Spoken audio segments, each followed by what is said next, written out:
Good, and now we are going to move forward and create visions of a more climate just and biodiverse future. The next session is curated by DocSociety and will also be moderated by DocSociety, meaning Megha Sood, head of climate story unit at DocSociety in the USA, and they will explore how to move beyond the monoculture of past climate narrative, heal the deep polarization amongst our community and activate audiences who have been often ignored.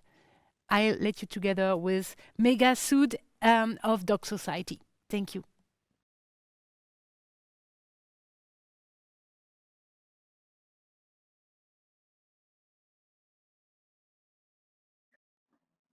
Hello, and welcome to Creating Visions of a More Climate Just and Biodiverse Future. We are so excited to be at CPH Docs, especially because this year's programming has such an emphasis on climate and biodiversity. My name is Megha Sood, and I am the head of the Climate Story Unit at DocSociety, which is an organization who's been supporting independent storytellers around the globe for over 15 years. I'm joined today by Fatima Ibrahim, the co-founder of the Green New Deal UK, who has been building unlikely coalitions across the country, Michael Premo, an artist and community engagement strategist based in Brooklyn, New York, who has been using multidisciplinary approaches to elevate important stories, and Maya Newell, a filmmaker and impact producer based in Australia, who has embedded collaborative storytelling practices across all of her work. We want to focus today's conversation on a series of provocations about how we as creatives and as an industry can reframe our understanding of the audiences that we need to engage, how we can move beyond the monoculture of past climate narratives, and how we can shift away from extractive storytelling practices. DocSociety is so excited to host this conversation because we believe in the role of cultural strategy to lead us towards social progress. Cultural strategy is how we rewrite those strongly held narratives. It's how we shape opinions and beliefs. It's how we build the political will for legislative outcomes. Culture is also the dimension where the relative importance of climate change compared to all other priorities has to be fought and won. But coming from a community of creatives, I have to admit that we've really struggled to keep climate change at the forefront. And we have definitely failed to reach the communities we actually need to engage. Acclaimed author Amitav Ghosh wrote, and quote, "When future generations look back, they will certainly blame the leaders and the politicians of this time for their failure to address the climate crises. But they may as well hold artists and writers to be equally culpable. For the imagining of possibilities is not, after all, the job of politicians and bureaucrats." Storytellers play a crucial role in framing how our societies understand both the crises of our time and their solutions. Storytelling is how we create shared meaning. But when you look back at some of the most popular climate stories of the past decade, you realize how monotonous they are, falling into common tropes, relying on trusted messengers who primarily are, quite frankly, white men from the global north. We keep serving the same population again and again while alienating the rest. We have been losing this cultural battle, and we can no longer do it alone. This is why we've launched the Climate Story Unit at DocSociety. It is a narrative shift initiative supporting transformative storytelling to advance a more climate just and biodiverse future. Across all of our programs, we are bringing together storytellers to work alongside impact producers and movement builders, climate scientists, and policymakers to have critical conversations about who are the audiences that we really need to be reaching, what are the most important narratives that need to be told now, and how do we ensure that these messages actually reach those that need to engage. We're all going to have to work together to shift the status quo. To bring this all to life, let's go to Fatima, who's been organizing communities who want to be part of the climate conversation, but often feel excluded. Fatima? Hello, good afternoon, everyone. It's so lovely to be with you and to be in this space talking about stories. My name is Fatima Ibrahim. I am based in London. It's the 29th of April, yet I'm wearing this jumper because it's absolutely freezing cold. So I hope you are all in warmer climates, but it's definitely freezing here in London. I am the co-director of Green New Deal UK, and it really says it on the tin. We're building a movement for a Green New Deal, which is an economy-wide plan, so a systemic approach to tackling environmental breakdown in a way that deals with the inequality at the heart of our economic system. And simply put, we're fighting for an economy that centers people and planet. And that vision has not been more important than it is today, as we have, spent a year fighting a pandemic that has laid bare the huge inequality in our societies. And so when I was asked to speak briefly about what communities need to be engaged in the climate conversation and how we do it, it felt apt for me to tell you about my own journey and to pull out 2 or 3 lessons that warrant reflection for all storytellers, whether you're a climate activist and campaigner like me, or whether you're in traditional media, or you're in the documentary world. I just want to take you back to a memory that I had in early 2019 when all over the world we were seeing young people taking to the streets, the youth strikers really bringing climate to the top of the agenda and inspiring us. And I felt inspired to join them. So in February 2019, I joined one of the first strikes that was happening in London. And I got up early, took the train, got there, and very quickly felt that I was in unfamiliar territory. This was a climate protest, and I wasn't a minority. I had spent years organizing in the climate movement, have organized some of the biggest climate marches this country has seen, and yet I was experiencing something new. For the first time, the people that I was seeing and what I was seeing around central London was the London that I knew reflected back at me. Young people from across this wonderfully diverse city, from all kinds of schools, socioeconomic backgrounds, faiths, at a climate demonstration. What has, for me, often been a visible domain of white middle-class activists, this felt new and refreshing. And, I'm not embarrassed to say that I cried, and I had to sit down and ask myself a serious question.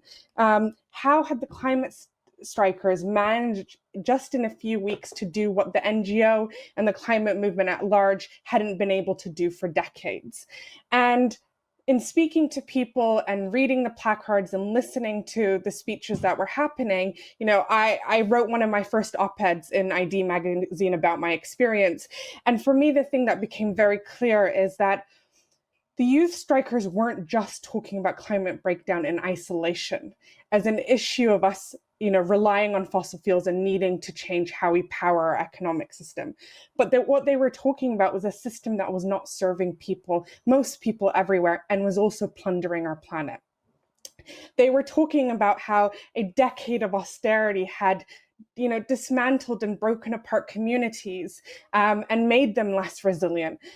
It was talking about a system that was keeping inner city children in our city inside, unable to play in their playgrounds because the air was too toxic to breathe. They were talking about a system that has resulted in the UK experiencing some of the highest levels of fuel poverty in Europe. And that these were choices by our government. And so what they were doing was talking about power. Who has it? How are they using it? And how we need to change that. And why that's an important narrative that unlocked really, I think, their ability to reach new audiences and communities is that they were talking about people's lived experiences. They were talking about an experience of climate that stemmed beyond how we normally talk about it, which is rising sea levels and the ice caps melting, but everyday people's experiences of a system that wasn't serving them and wasn't serving the planet either. And I think that that unlocks a lot, because you're immediately talking to people and seeing them and recognizing them and saying, you know what, this climate crisis isn't another problem on top of the problems that you're facing, but the climate crisis is also a symptom of a system that's also not serving you in lots of other ways. And it reminds me of the famous sort of bandied about term that came from the Gilets jaunes movement, which is the fight, the end of what we're fighting against, the end of the planet, the end of the world, is the same as the problems that we're facing in terms of trying to fight to get to the end of the month. And I've completely cannibalized their phrase, but I think for me that really unlocks it, is that this is at the heart of the issue that we're facing is an economic system that's not serving people or planet. So I think the first lesson to take from that is we need to tell a more realistic and real and truthful story about what is going wrong and what has got us to this point, and what we fundamentally need to shift to change the trajectory of our existence on planet Earth. And in telling the truth, we reach more people. The second thing is, when we start telling the truth and we reach new people, the benefit of doing that is we're not trying to widen the climate movement for the sake of widening the climate movement. I'm being serious when I say we need everybody to change everything, because what we're up against is so vast, is so entrenched, that is going to take a popular social movement that is well equipped in order for us to dismantle the systems and rebuild them. And the beauty in reaching new communities is we find new solutions. Just prior to the pandemic, I was in a community in the north of England that has been flooded on several occasions and isn't getting much help from the central government. And I was just taken aback by how intimately they understood not just the climate crisis, but the inequality crisis and the solutions that they needed to protect their own community. And I was like, these are the people we need in power. These are the people we need on our TVs to tell us how the UK becomes more resilient to flooding, what sort of flood defense systems we need, how communities can work together better to make sure that they're resilient to some of the environmental breakdown we are going to face, because we're already really in the thick of it. And so that is another lesson that we need to take, is that we're not just engaging communities for the sake of engaging them, that we need them. We need them because one of the biggest things I think that stops people from joining or really feeling like they have a place in the climate movement is a lack of hope. And that's because we spend a lot of time talking about what is going wrong and find it very difficult to imagine a future beyond the way that we know the world works right now. And the truth is, there are places within our communities where those solutions are already thriving, but that we need to champion them and really put those stories at the center of a new world. And that's what the Green New Deal is about. It's a hopeful vision of the future, one that paints a realistic version of the world if we fight for it. Thanks so much, Fatima. I know we're a bit tight on time, but that's a perfect segue to go to Michael Premo.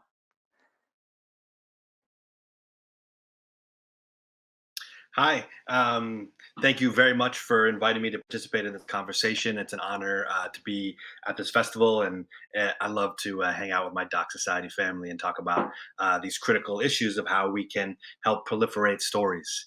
I think one thing I like to say ad nauseum, perhaps, is that we need a storytelling ecosystem that is as diverse as the natural ecosystems we are trying to preserve. And very often, I think both parties come to, whether it's sort of financiers, broadcasters, funders, individuals affected by a particular issue in their community who are motivated to tell the story, or advocates and activists working in the space, is often fall into this trap of this notion of conventional wisdom. And conventional wisdom would have us believe that there is a sort of limited way to tell the story. There's a limited way to be effective in communicating about all the issues we face. And that's just not true. It doesn't reflect how dynamic we are as a people, as storytellers, as individuals who want to receive and experience stories. And again, it doesn't sort of match the diversity of these ecosystems in which we live and breathe and want to continue to be able to live for generations to come. Um, I think very often it's attractive to be like, oh, okay, well, we need to reach the widest possible audience possible. And so that's not always the most effective way to communicate a message. I think when we're engaged in this work and considering which medium is correct for which story, we also might want to ask ourselves, what is it that we hope to achieve with the story? And I think DocSociety has this great impact field guide, which I think is at impactguide.org. I believe is the URL. It's the DocSociety Impact Field Guide that you can search in a search engine. And in that guide, there's a section that talks about analyze impact dynamics that you want to make with your work.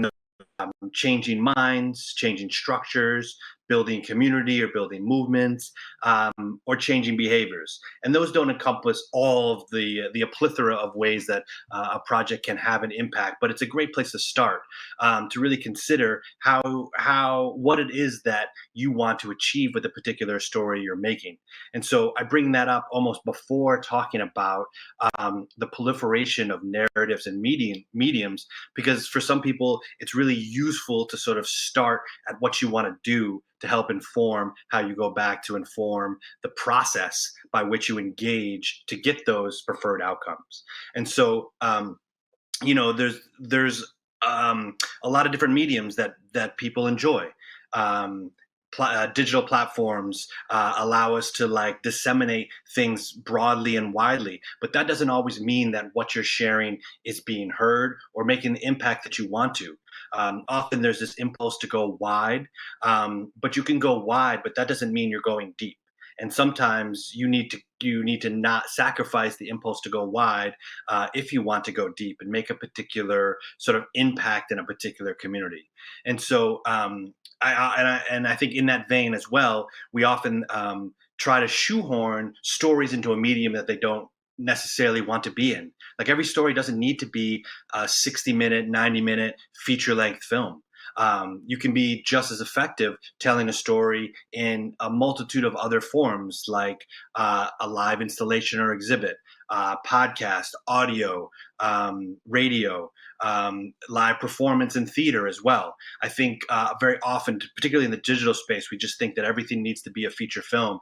But we've found, and there is some research out there about this, that shorter mediums are, if just as impactful, if perhaps not more effective in being able to communicate a message to a particular community. And I think that's really what's exciting about this time, is that there is so many different mediums, and the availability of technology has really allowed us to be able to sort of diversify and deepen the ways in which we are telling stories. And I think, building off what Fatima was saying about, we need all of these communities to help define and move this progress forward.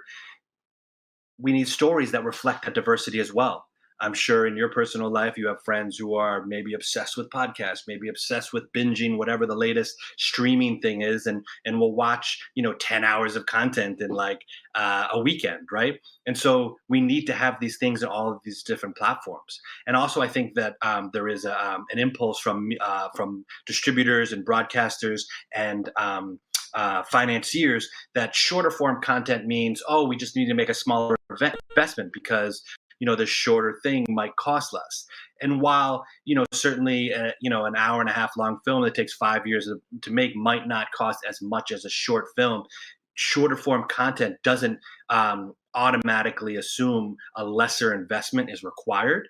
And that might be counterintuitive, but if we could think about how we can make as an industry investment form content or live performance or installation or mixed media content produced across a bunch of different platforms, but funded at accurate levels so that the makers and storytellers and artists are that's my timer are we can fund it at a level that ensures that the people that are making this work are receiving a living wage. That should also be part of our commitment to the values of how to tell these stories, both diversely as well as making sure that artists and storytellers are able to be accurately compensated. So thank you for having me.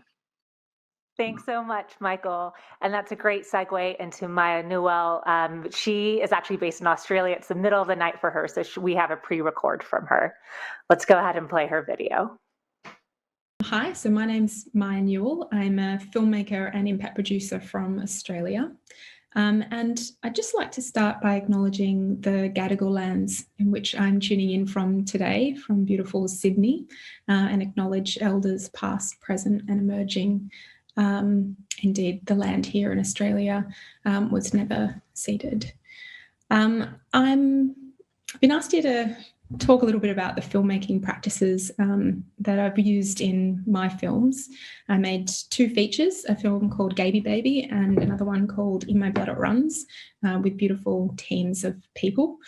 And I suppose just to start off about, a bit about extractive filmmaking. I think especially talking about the climate space, it's really commonly understood that we need to be pushing up against extractive industries that are contributing heavily to climate change. But really traditional filmmaking practices also are not exempt from these problematic systems and ways of thinking that have allowed this to happen. So I want to talk a bit about how our industry is also dominated by the same bias that society is. And much really of documentary filmmaking practices is based on these models of extractive storytelling and hierarchies that keep those in power at the top. I've been on a long journey to kind of recognise this more and try and adapt the ways that I make films. But things that have always sort of sat uncomfortably with me are things like in documentary storytelling, we're taught that it's okay to swoop in, tell a story or take a story and then leave again. We're taught that consent is this one-off decision that sort of happens often before you even pick up a camera, that paying participants would jeopardise the authenticity of a story, that we're taught that, stories are not our own to tell, we can take on without deep consideration about what that means and how we should approach that. And one of the key things as well is that we're often told that we shouldn't be revealing rough cuts to participants in films or before a film is finalised, even though that story is about who they are and how they walk in the world. So I suppose, really this is about questioning, and certainly in the climate justice space, where we're often telling stories of marginalised peoples who are on the front lines of really dire situations, who are courageously telling their stories and offering so much with so little. I suppose for me the question became, why are we not trained as filmmakers to empower those people on the front lines and to really think about agency? How do we educate those in our films to understand filmmaking practices and also distribution processes and impact processes? And I do believe that through that process of agency is how we actually make more successful campaigns, because the people in it are so invested in the task at hand and they feel, like equals in that process.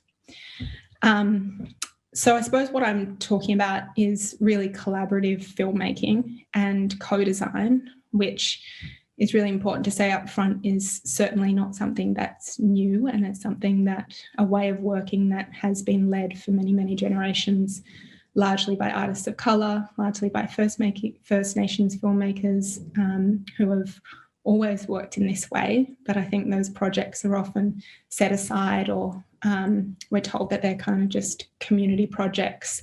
They're not like real art or something.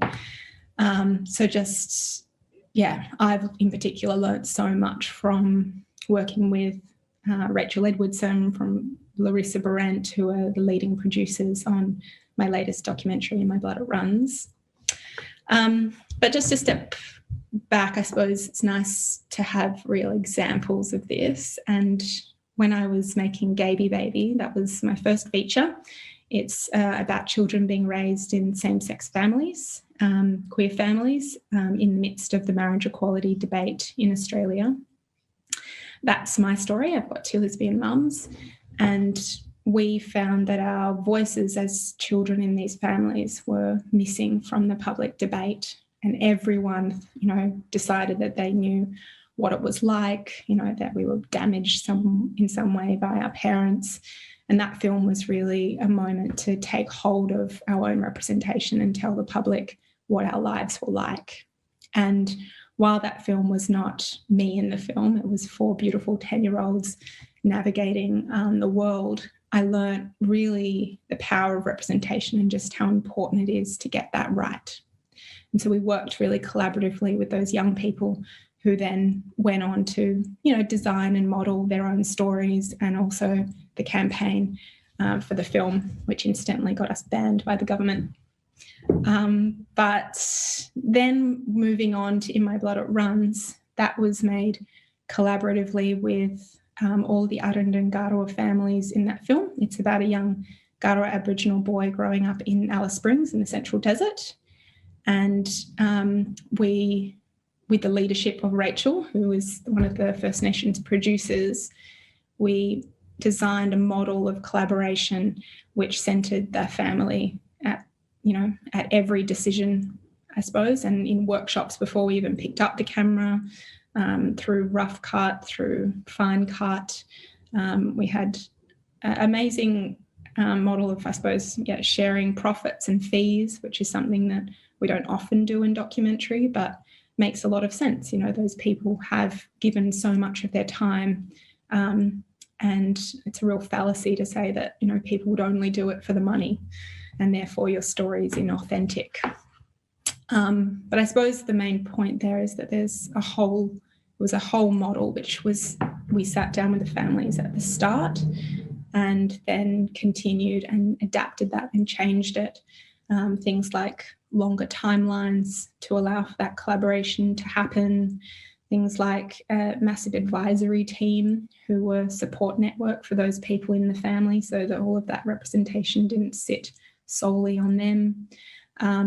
The idea of ongoing release, so that, especially working with a young child, that release form was signed on over and over again as he grew up and had a more broader understanding of what it meant to be in a film and to be exposed in that way. Rachel led a lot of the work around cultural safety. So how do we actually educate our own team on the biases that we hold about First Nations people, and how do we learn from and create some formal opportunities for those families to teach us about what we need to know to even begin to consider how to make this film. So I suppose those are just some examples. And I know we've got a very short period of time to talk, so I won't go on, but it really is the tip of the iceberg. And I think that we have so much to learn as filmmakers, as an industry that, supports this idea of the auteur, and there's, one person that leads everything and receives all of the, glory of film. I've learnt a lot about how collaborative filmmaking and that process of sharing power in a film really benefits everyone. And I just thought I'd finish with a really beautiful quote from William Tillmouth, who's an Arundel leader and one of Dwan's families from In My Blood It Runs. He said, after the process of working on the film, we tell our stories in paintings, song, dance, and film. This film shows us that consultation and collaboration work. Both parties wanted to do it. Dwan wanted a film about him, and the film team put aside ego, professionalism, learnings, and tried to relearn a new way. This was the vehicle in which the family told their story. They drove it where they want it to go, and I'm quite proud of it, actually.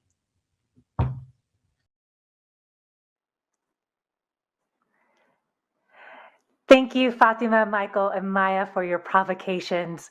While we are unable to get to your questions today, we have some prompts for you to reflect upon. We are about to embark on a massive rebuild of society. Everything that we were told before the pandemic that wasn't possible no longer stands true. We now have permission to dream bigger. We have to. So as you leave this session and go back to your teams and have conversations with your peers across the industry, we challenge you to rethink who are the audiences that our stories actually need to reach in order for meaningful climate action to occur. We challenge you to be bold in the creation, production, and distribution of new types of stories that break all the tropes that currently dominate our media. And we challenge you to truly support and provide the resources to enable ethical and collaborative storytelling practices. Let's all work together to shape a cultural strategy that leads us toward more just and equitable climate solutions. Thank you so much for tuning in.